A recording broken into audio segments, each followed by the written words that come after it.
Foundation. A motion is set forth in the proxy statement.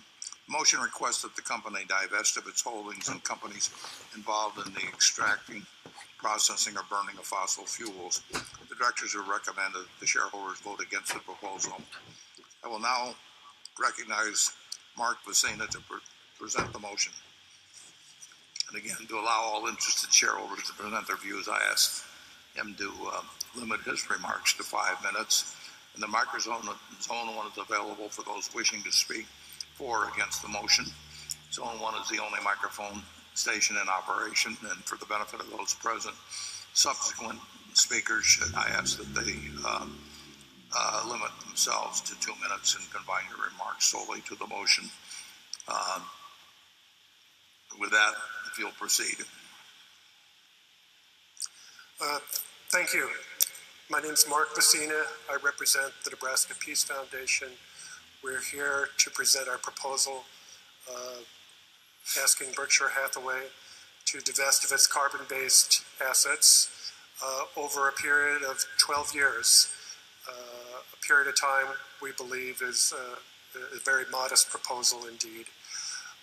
Last year, we were here with a proposal that Berkshire Hathaway evaluate and report on the impact of climate change on their insurance companies. After the meeting, we were approached by a number of shareholders who suggested we were pulling our punches, and they suggested the real question is divestiture. So we thought about it. We came back to ask for divestiture of the carbon-based assets. We recognize that for a public company that's involved in investing in other companies, divestiture represents different kinds of challenges, from those of university endowments, pension plans, public foundations such as the Bill and Melinda Gates Foundation, organizations which have divested or have implemented divestiture plans. However, we believe that the necessity for divestiture involves more than just a social or ethical or even moral question, but also involves financial risk, as the Bank of England, in their recommendation to the insurance companies that they regulated, that they investigate and report on the climate change risk to these companies, they pointed out that financial risk of holding these carbon-based assets was real, unpredictable. Things like regulatory risk, political risk, technology changes, investor sentiment changes. These things pose risks towards the financial value of assets in this type of investment. So we are proposing, as I said, divestiture of all carbon-based assets over 12 years. I'm going to be followed by 3 prominent American climate scientists, Frank Lemire of the Winnebago tribe of Nebraska, and Richard Miller, Creighton University theologian.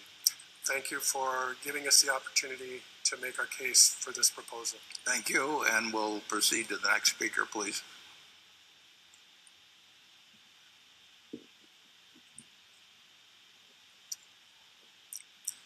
Chairman Buffett, board members, and shareholders, my name is Michael Mann. I am a professor at Penn State University and a climate scientist. And as a scientist who spends much of my time communicating the reality and threat of climate change, it's an honor to have this opportunity to speak to you today. Warren Buffett, known as the Wizard of Omaha, is an inspiration to many, a symbol of the value of work ethic, self-made success, and the great reward that comes with foresight. Now, foresight means recognizing both opportunity and risk. And when it comes to risk, there is no better example than climate change.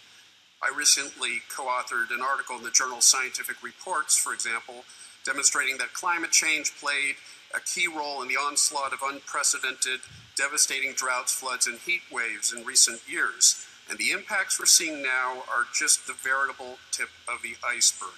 Carbon emissions must be brought down dramatically within the next few years if we are to avert the worst impacts of climate change. Mr. Buffett coined the term Noah's Law in his 2015 shareholder letter to describe the risk posed by climate change, stating, "If there is only a 1% chance the planet is heading toward a truly major disaster and delay means passing a point of no return, inaction now is foolhardy." Well, I couldn't agree more. And the science tells us that we are heading toward disaster in the absence of substantial reductions in greenhouse gas emissions. Board member Bill Gates demonstrated bold leadership a year ago when the Bill and Melinda Gates Foundation announced it was divesting of fossil fuel holdings. Were Mr. Buffett to follow suit, it would send a profound message to the rest of the global business community, a message that we can both mitigate risk and seize opportunity in the form of massive growth in clean energy technology by tackling this problem now head on before it's too late. Thank you. Thank you. And I believe that there's another speaker, or maybe two. You'll identify yourself, please. My name is Richard Somerville. I'm a climate scientist and a professor at the University of California, San Diego. Chairman Buffett, board, and shareholders, the world is warming. It is due to human activities. It is getting worse. The observational evidence is overwhelming. All the warmest years globally are recent years. We see the weather changing. We see more severe floods and droughts. Sea level rise is accelerating. Ice sheets and glaciers are shrinking worldwide. Climate change will become more and more serious unless emissions of heat-trapping gases and particles are quickly and drastically reduced. The biggest unknown about future climate is human behavior. Everything depends on what humanity does now. We have our hands on the thermostat that controls the climate of our children and grandchildren. In 2015, the nations of the world agreed in Paris on how much warming can safely be allowed. The Paris target was informed by science, and the science shows that to meet the target, emissions need to be reduced drastically and quickly. We cannot just muddle through. Dithering and procrastinating lead to catastrophe. Alleviating the disruption of climate change is cheap compared to coping with the damage that unmitigated climate change will cause. Want an example? Doing nothing about climate change means that sea level will become so high that coastal cities must eventually be abandoned. We caused this problem, we can solve it. And polls show that most Americans want strong actions to limit climate change. The forces driving clean energy are powerful. The market is turning against fossil fuels. The prices of solar and wind energy are dropping. They can already compete without subsidies. Vehicle electrification is happening fast. Clean energy provides jobs and economic growth. Progress and prosperity do not require emitting heat-trapping gases. Berkshire Hathaway and Warren Buffett are rightly admired and respected worldwide. Helping the world confront climate change should be an important part of their legacy. We owe it to our children and grandchildren. Thank you. Thank you. I believe there's one more speaker.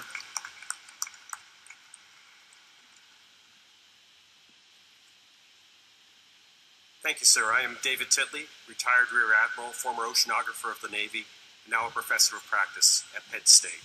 I've been a shareholder of Berkshire Hathaway since December 2000. Thank you, sir, for your leadership of this enterprise. When I was stationed at the Pentagon, I had the privilege of working directly for the Pentagon's foremost strategic planner, Mr. Andrew Marshall. He taught me how to think about risk, and especially risks that may seem distant or low probability, but one with very high impacts, such as weapons of mass destruction.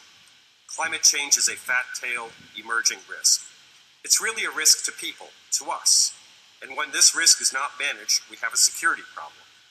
One example would be Syria. Climate is one of the links in a long chain of events that led to the tragic outcome. Non-climate events, such as over 1 million refugees pouring into Syrian cities from the Iraq War, stressed Syrian governance. Then about a decade ago, an exceptionally intense drought and heat spell, linked with high confidence to a changing climate, devastated Syrian agriculture. Now you have millions of desperate people with nothing and a breeding ground for extremists. Syria is an example of why in the security community we say that climate change accelerates the risks of instability. It can make bad places worse, a lot worse. Senior military officers know you must address risks and take precautions while you can, before it's too late. The U.S. Defense Department understands the risks of climate change and has been working quietly to adapt to the changing climate for years. Winston Churchill is alleged to have said Americans can always be counted upon to do the right thing after exhausting every other possibility. But we will prevail, and you, sir, can help. Here's my ask. What are government and business leaders doing to stabilize the climate? We should reduce, rather than accept, the risks of unchecked climate change. Because the ice doesn't care which party controls the White House or the Congress, it just melts. Thank you.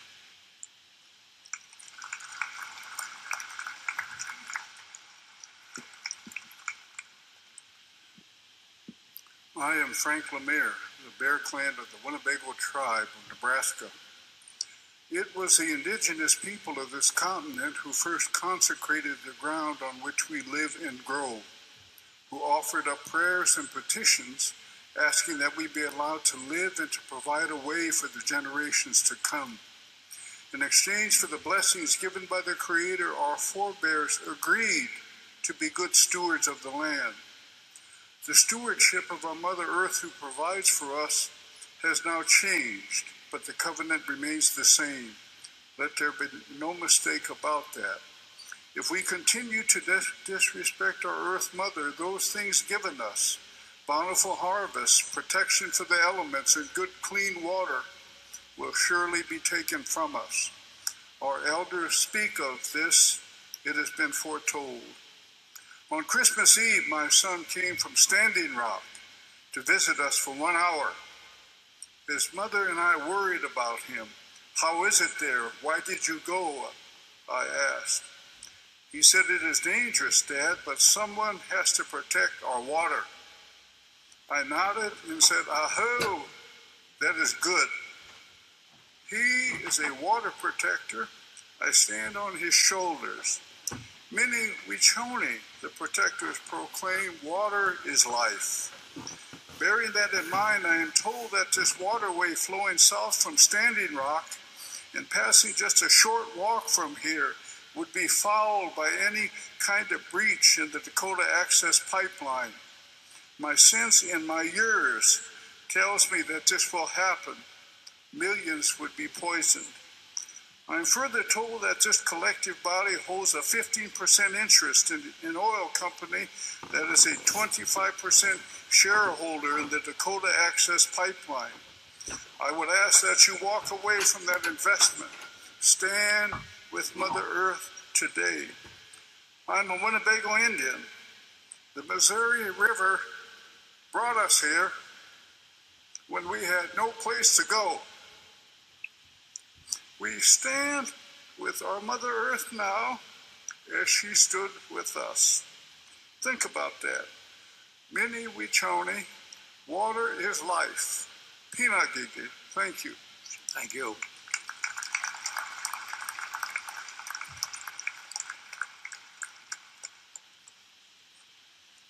Dear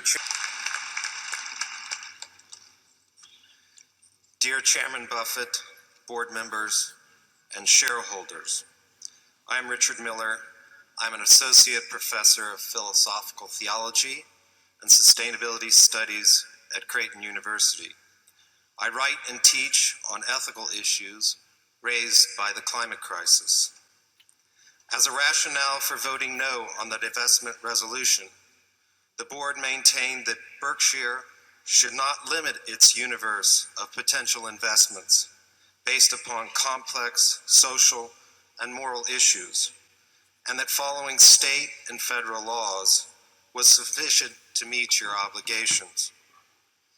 There is not only an overwhelming consensus in the scientific community about the reality and dangers of climate change, but there is also an overwhelming consensus among all major ethical theories that one is not morally justified to use increased profit as a rationale for doing harm to others. By continuing to invest in and thus promote the extracting, processing, and burning of fossil fuels, Berkshire is doing harm to people around the world and creating conditions that will threaten future generations. While one is not morally justified to use increased profits as a rationale for doing harm to others, one cannot also opt out of ethical considerations by appealing to moral complexity. When you're doing harm to others, especially at this scale, there is no neutral space. Nor can you simply appeal to the fact that Berkshire is following state and federal laws, when those laws are themselves unethical and that they allow the United States to violate the human rights of people around the world and set in motion catastrophic future for young people. The consensus among ethical theories will in due time become self-evident to the average person, analogous to the way slavery as an evil is self-evident today. Indeed, the recognition of the immorality of investing in fossil fuels is rapidly gaining ground as more and more institutions divest their fossil fuel holdings. Mr. Buffett, you're standing on an ethical house of cards, and it is only a matter of time before it comes tumbling down. Like the thousands gathered here and the millions on live stream, I admire your considerable achievements, but I am afraid that if you do not change course very soon, history will not judge you kindly. Thank you for your time. Okay, thank you. The motion is now ready to be acted upon. If there are any shareholders voting in person, they should now mark their ballots on the motion and deliver their ballots to one of the meeting officials in the aisles. Ms. Amick, when you're ready, you may give your report. My report is ready. The ballot of the proxy holders in response to proxies that were received through last Friday afternoon casts 7,784 votes for the motion and 594,044 votes against the motion. As the number of votes against the motion exceeds a majority of the number of votes of all Class A and Class B shares properly cast on the matter, as well as all votes outstanding, the motion has failed. The certification required by Delaware law of the precise count of the votes will be given to the Secretary to be placed with the minutes of this meeting. Thank you, Ms. Amick. The proposal fails, and Mr. Scott, do you have a motion? I move the meeting be adjourned. Is there a second? I second the motion. The motion to adjourn has now been made and seconded. We will vote by voice. Any discussion? If not, all in favor say aye. All opposed say no. The meeting is adjourned. Thank you all for coming, and come again next year.